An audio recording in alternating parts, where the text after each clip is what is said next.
Number one అంటారు. అసలైన number one Guru Kashi university.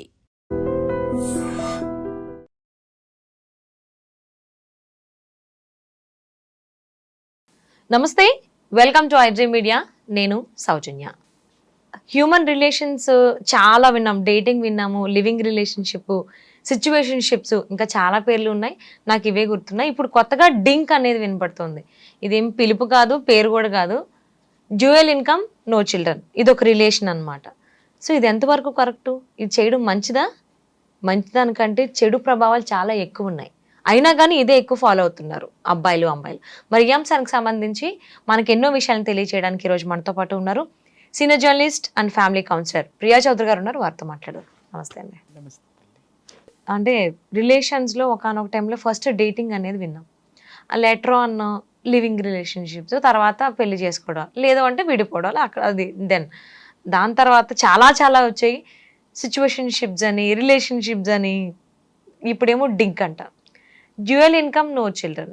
అసలు డ్యూయల్ ఇన్కమ్ ఏంటి? అసలు అసలు ఈ బంధాలకి విలువ అనేది లేకుండా పోతుంది ఈ మధ్య కాలంలో. ఏమంటారు మీరు దీని గురించి? దాంట్లోనే ఉంది కదా డ్యూయల్ ఇన్కమ్. డ్యూయల్ ఇన్కమ్ వాళ్ళు చూసింది ఏంటి? ఇన్కమ్ని ఎంజాయ్ చేయాలని. ఏ ఇన్కమ్ని చూశారు వాళ్ళు? వాళ్ళకి వచ్చేటటువంటి కరెన్సీ నోట్ల యొక్క ఇన్కమ్ని మాత్రమే చూశారు. ఇంకొక ఇన్కమ్ ఏముంది అని అంటే, ఒక ఇద్దరు పెళ్లి పేరుతోటి ఒకటయ్యి ఈ సృష్టిలోకి, అంటే ఈ ప్రపంచంలోకి ఇంకొక బిడ్డని కూడా వెల్కమ్ చేయటం. అవునా? తద్వారానే ఈ సృష్టి పుట్టింది, తద్వారానే ఈ సృష్టి ఇంత పెరిగింది, తద్వారానే ఇవాళ మనం ఇంత సోకాళ్ళు, పబ్బులు, క్లబ్బులు, ఎంజాయ్మెంట్లు ఇవన్నీ నేర్చుకున్నాము. అవన్నీ ఎక్కడి నుంచి? డ్యూయల్ ఇన్కమ్లు ఎక్కడి నుంచి వచ్చినాయి? ఈ డ్యూయల్ ఇన్కమ్ ఈ యొక్క పెద్ద మనిషి యొక్క అమ్మా నాన్న వీడిని కంటే వీడికి ఒక ఇన్కమ్ వచ్చింది. ఈ అమ్మ యొక్క అమ్మా నాన్న ఈమెను కంటే ఈమె పెరిగి పెద్ద చదువుకొని వాళ్ళంతా ఖర్చు పెడితే ఈమెకి ఇన్కమ్ వచ్చింది. ఎక్కడి నుంచి వచ్చింది ఇన్కమ్? ఈ అబ్బకి వీళ్ళ అమ్మా నాన్న ఖర్చు పెట్టి చదువులు చదివించి నానా కష్టాలు పడి వాళ్ళ యొక్క శ్రమని, వాళ్ళ ఇన్కమ్ని ఖర్చు పెడితే ఈ పెద్ద మనిషికి ఇన్కమ్ వచ్చింది. ఈ అమ్మకు కూడా సేమ్ అంతే. వాళ్ళ అమ్మా నాన్న నానా కష్టాలు పడి నానా త్యాగాలు చేసి, లేదా ఉన్న దాంట్లో అద్భుతంగా పెంచి చదువులు చెప్పించి ఒక స్వేచ్ఛనిచ్చి ఒక జీవితంలోకి వదిలిన తర్వాతే ఈ అమ్మకి ఇన్కమ్ వచ్చింది. ఇప్పుడు వీళ్ళిద్దరూ కలిసి ఈ ఇన్కమ్ని ఏం చేస్తున్నారు? నాకు మాత్రమే సొంతము, నేను మాత్రమే వాడుకుంటా, నేను మాత్రమే పాడుకుంటా, నేను మాత్రమే పారేసుకుంటా అనేటటువంటి సిచ్యుయేషన్లోకి వీళ్ళు వచ్చారు. ఇక్కడ అర్థం ఏంటి అని అంటే, ఈ మధ్య బాగా చూస్తున్నాను కదా, కొంతమంది సోకాల్డ్ మేధావులు, సోకాల్డ్ ప్రొఫెషనల్స్ కూడా సమర్థించేది ఏంటి అని అంటే, ఎందుకండి జీవితాన్ని ఎంజాయ్ చేసి పడేసిపోవాలి? జీవితం ఎంత విలువైందో నీకేం తెలుసురా? నిజంగా జీవితం యొక్క విలువ తెలిసిన వాడు ఎవ్వడూ కూడా ఈ మాట మాట్లాడు. రామకృష్ణ పరమహంస పెళ్లి చేసుకున్నా కూడా సంసారం లేకుండా ఉన్న ఒక పరమార్థం ఉంది ఆయనకి. లోకానికి ఒక వివేకానందుని ఇచ్చాడు. అప్పట్లో బ్రిటిషర్స్ నుంచి మనం పరిపాలనలో ఉన్నప్పుడు వాళ్ళని మోటివేట్ చేసి దేశం మీద ప్రేమని నూరిపోసినటువంటి తన ప్రసంగాల ద్వారా భారతదేశం యొక్క ఔన్నత్యం గురించి, భారతదేశం యొక్క కర్మ సిద్ధాంతం గురించి అద్భుతంగా చెప్పి యువతలో ఒక చైతన్యాన్ని తీసుకొచ్చినటువంటి, ఒక ప్రజ్వలించేటటువంటి ఒక జ్యోతినిచ్చినటువంటి చరిత్ర రామకృష్ణ పరమహంసకు ఉంది.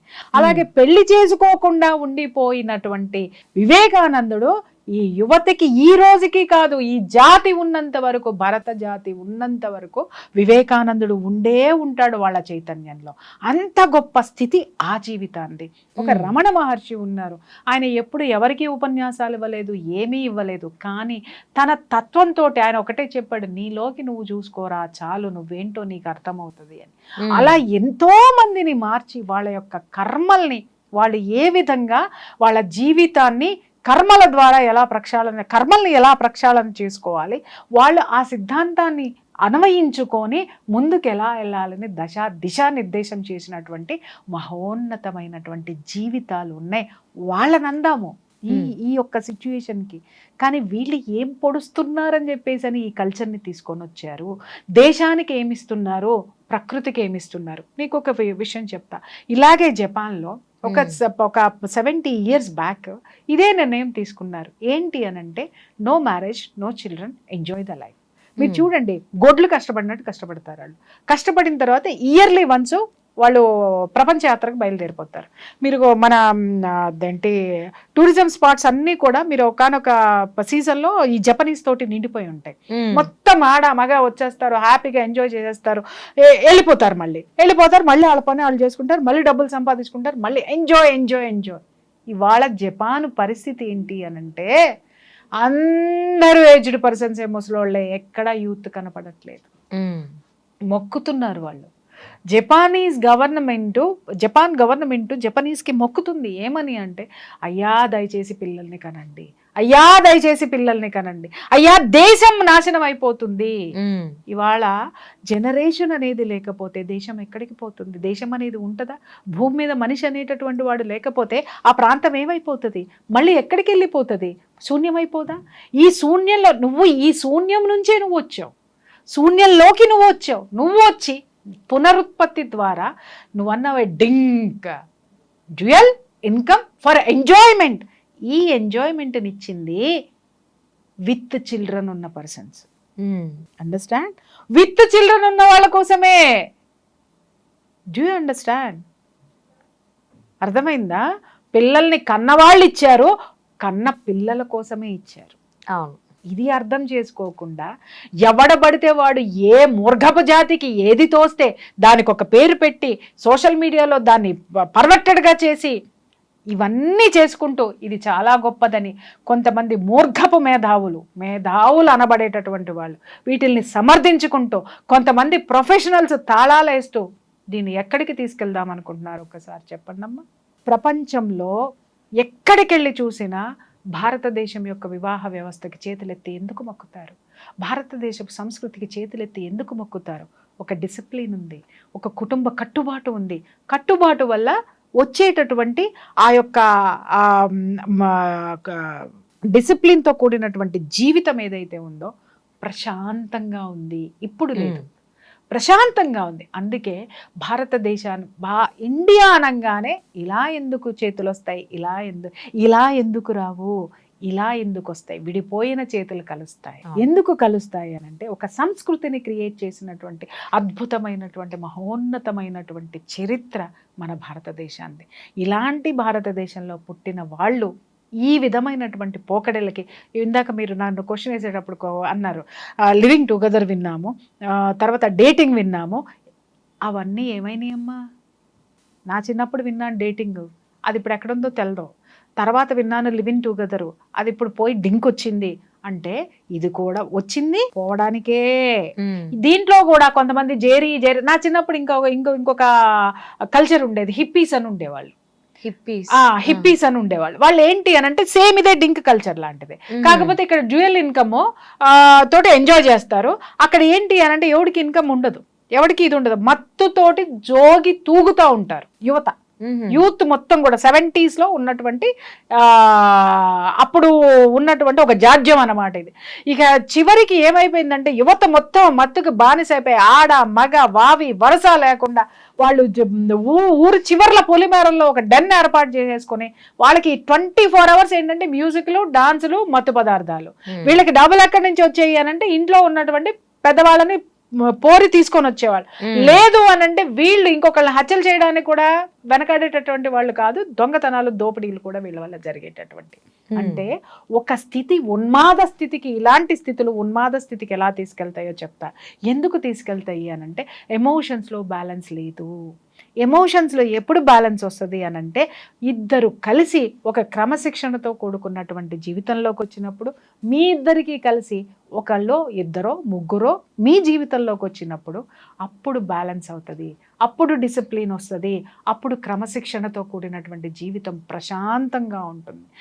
ఇంకొక విషయం కూడా చెప్తున్నాను, మీరు అడగచ్చు మేడం మరి ఇలాంటి కల్చర్ని ఈ విధంగా ఎందుకు పుట్టుకొచ్చేటటువంటి అవకాశాలు అసలు ఎవడు పుట్టించాడు వీటిని?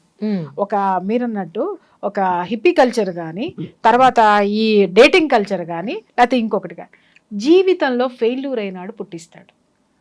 ఓకే, ఇప్పుడు ఏంటి డ్యూయల్ ఇన్కమ్, నో చిల్డ్రన్ వద్దని వీళ్ళు ఎందుకు అనుకున్నారు అని అంటే కొంతమంది, అందరిని అనట్లేదు రోయ్, కొంతమందినే చెప్తున్నాను నేను, కొంతమంది పేరెంట్స్ యొక్క దీనికి నోచుకోరు. వాళ్ళ ప్రేమకి నోచుకోరు, వాళ్ళు దూరంగా ఉంటారు. ఏ కారణాల చేత అయినా సరే విడిపోయి ఉండొచ్చు. అలాగే ఒకళ్ళ మీద ఒకళ్ళ కోపంతో ఈ పిల్లల్ని నెగ్లెక్ట్ చేసి ఉండొచ్చు. వీళ్ళు కష్టాలు పడో, కన్నీళ్లు దాచుకునో, ఒంటరితనంతో పెరిగి పెద్దయి ఒక స్థితికి వచ్చిన తర్వాత ఈ జీవితాలు ఎందుకు, పిల్లల్ని కానీ ఏం చేయాలి మేము, పిల్లల్ని కానీ ఏం చేయాలి, ఈ విధమైనటువంటి జీవితం, వాడు ఉంటాడో ఉండడో తెలియదు, ఏం చేస్తారో తెలీదు, తర్వాత అత్తగారు వస్తారు, మాంగారు వస్తారు, వీళ్ళందరూ వస్తారు, వీళ్ళిద్దరి మధ్య మేం బతికినట్టుగానే మా పిల్లలు బ్రతుకుతారేమో, వద్దు అనేటటువంటి కల్చర్లో ఉన్నటువంటి కసితో కూడినటువంటి వాళ్ళు క్రియేట్ చేస్తారు. ఇంకొకళ్ళు ఉంటారు, ఎవరు అనంటే, నేనెందుకు పిల్లల్ని కనాలి, నా అందం పాడైపోతుంది, నేనెందుకు పిల్లల్ని కనాలి, వాడి ముడ్డి మూతి కడగాలి, నేనెందుకు పిల్లల్ని కనాలి, వాళ్ళ కేరింగ్ తీసుకుంటే నా ఎంజాయ్మెంట్ ఏమవుతుంది. అంటే నాకు అర్థం కాని విషయం ఏంటంటేనండి, ఇప్పుడు ఎవరైతే పిల్లలు వద్దు అనుకుంటున్నారో వాళ్ళ తల్లిదండ్రులు కూడా వద్దు అని అనుకుంటే వీళ్ళు పుట్టారు కదా, వీళ్ళు ఉండరు కదా. ఇప్పుడు వాళ్ళని మీరు ఇదే క్వశ్చన్ అడగండి, వాళ్ళ నుంచి ఏం ఆన్సర్ వస్తుందో నేను చెప్తా. మేము పుట్టకపోతే ఇంకా హ్యాపీగా ఉండేవాళ్ళం కదా, మేము కనమన్నామా? బాధ్యతారాహిత్యమైనటువంటి ఆన్సర్ అది. బాధ్యతారాహిత్యమైన ఎస్కేపిజం అంటారు దాన్ని, అర్థమైందా? వీళ్ళందరూ ఎస్కేపిజం మోడ్ లో ఉంటారు, దేన్ని కూడా రిసీవ్ చేసుకునే రిసీవింగ్ మోడ్ లో లేరు. అంటే బాధ్యతలు తీసుకోలేకనా? అంతే, ఎస్కేపిస్టులు వీళ్ళు. ఎస్కేపిస్టులు కాబట్టి మేము కనమన్నామా, మీరు పెళ్లి చేసుకుంటే మేము కనమన్నామా? ఎవరిని అడిగితే పేరెంట్స్ కనరు. ఇంకొకటి సృష్టి రహస్యం తెలుసుకోవాల్సింది ఏంటంటే, మళ్ళీ భారతదేశానికే వస్తా, మళ్ళీ కర్మ సిద్ధాంతానికే వస్తా. నువ్వు చూస్ చేసుకున్నావు నీ తల్లిదండ్రుల్ని, నేను ఇక్కడికి ఈ భూమి మీదకి వస్తాను అని, అలా నువ్వు ఈ భూమి మీదకి వచ్చావు తప్ప నీ పేరెంట్స్ నిన్ను కనలా. నీ పేరెంట్స్ యాక్సెప్ట్ చేశారు, సరే రా నువ్వు ఈ కష్టాలు పడతావా పడు, నువ్వు ఈ సుఖాలు పొందుతావా పొందు, నువ్వు ఈ ప్రేమను ఇస్తావా ఇవ్వు, ఈ ప్రేమను తీసుకుంటావా తీసుకో అని ఒక ఒప్పందం, ఈ డింక్ ఒప్పందం ఏదైతే ఉందో, మన జన్మ యొక్క ఒప్పందం కూడా ఆల్రెడీ జరిగిపోయే ఈ భూమి మీదకి మనం వస్తామనేటటువంటి విషయం వీళ్ళకి చెప్పేటటువంటి మేధావులు ఇంకా రాలేదా?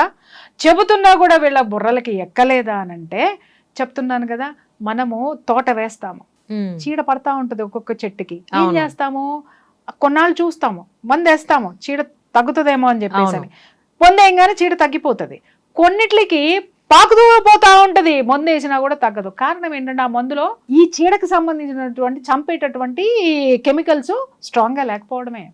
అంటే మనం చేసేటటువంటి ప్రయత్నం, ఈ దౌర్భాగ్యాలన్నిటినీ పారద్రోలటానికి మన యొక్క కృషి లేకపోతే ప్రకృతి దాని పని అది చేసుకుంటూ పోతుంది. ఏదో ఒక రోజు ఇవన్నీ ఎలా వచ్చినాయో, ఈ సృష్టి రహస్యం తెలియనటువంటి వాడు, ఈ సృష్టి యొక్క ధర్మం తెలియనటువంటి వాడు చేసేటటువంటి దగుల్బాజీ పనులు, ఎస్కేపిస్టులు చేసేటటువంటి పనులు. అరే ఈ దునియాలోకి నువ్వు ఎందుకు వచ్చావు, ఓ పెద్ద CEO నవ్వడానికి వచ్చావు, అరే ఈ దునియాలోకి నువ్వు ఎందుకు వచ్చావు, పెద్ద డాక్టర్ నవ్వడానికి వచ్చావు, పెద్ద లాయర్ నవ్వడానికి వచ్చావు, పెద్ద సినిమా యాక్టర్ నవ్వడానికి వచ్చావు. అయిన తర్వాత ఏం పొడుస్తావు తెలియదు. You have to face the challenges. You should win. నువ్వు ఛాలెంజెస్ ఫేస్ చేయడానికి ఈ దునియాలోకి వచ్చావురా బాయ్. నీకు ఎలాంటి అత్త వచ్చినా నేను ఎదిరించి నిలబడతా, ఎలాంటి మొగుడు వచ్చినా ఉన్నా లేకపోయినా నా జీవితంలో వచ్చిన సవాళ్ళని ఎదుర్కొని నేను నిలబడి నన్ను నేను ప్రూవ్ చేసుకొని నేనంటూ ఈ జాతికి ఒకటి అద్భుతమైనటువంటి ఒక శక్తిని మిగిల్చి వెళ్తాను అనేటటువంటి దృక్పథంతో ఎవరైతే ఈ జీవితంలోకి ఈ భూమి మీద తెలుసుకున్నవాడు ఉంటాడో ఆ మనిషే మహర్షి అవుతాడమ్మా. ప్రజెంట్ బాగున్నామా అయిపోయింది, అంటే ఫ్యూచర్ గురించి ఎవరికి ఆలోచన లేదు. సో అందుకే రిలేషన్స్కి సంబంధించి అబ్బాయి అమ్మాయిలకి నెలకో లేకపోతే 15 రోజులకు ఒక కొత్త రకమైనటువంటి రిలేషన్షిప్స్కి సంబంధించి బయటకు వస్తున్నాయి. ఇలాగా సిచ్యువేషన్షిప్స్ అని చిన్నవి 1 hour షిప్స్ ఏవి చాలా ఉన్నాయి. సో అలానే ఈ డింక్ కూడా. సో ఇవన్నీ దూరం అయిపోయి ముఖ్యంగా భారతీయులకి సరే తల్లి తిరిగి ఇప్పుడు ఒక సైకిల్ వీల్ ఉంది, ఇప్పుడు నీ వెనక ఒక వీల్ ఉంది, ఆ పై భాగం మళ్ళీ కిందకి రావాల్సిందే, కింద భాగం మళ్ళీ పైకి వెళ్తుంది. అంటే కిందకి వచ్చినటువంటిది ఈ కల్చర్ ఏదైతే ఉందో అది వెళ్ళిపోవాల్సిందే, అదేదైతే ఉందో మళ్ళీ కిందకి రావాల్సిందే. సో ఇప్పుడు ఏదైతే భ్రష్టు పట్టించడానికి వచ్చినటువంటి ఈ కల్చర్ ఏదైతే ఉందో కాలగర్భంలో కలిసిపోవాల్సిందే. చివరికి నిలబడేటటువంటిది ఏంటంటే ప్రకృతి ఏదైతే మనకి ఇచ్చిందో ధర్మము, ఆ ధర్మమే నిలబడి తీరుతుంది. సో అదే నిలబడాలని చాలా నేను గట్టిగా కోరుకుంటున్నాను. ఇలాంటివి ఎంత తొందరగా వచ్చి అంతే తొందరగా భూగర్భంలో కలిసిపోవాలి, అసలు రాకుండా ఉంటే ఇంకా చాలా మంచిది. So thank you so much అండి.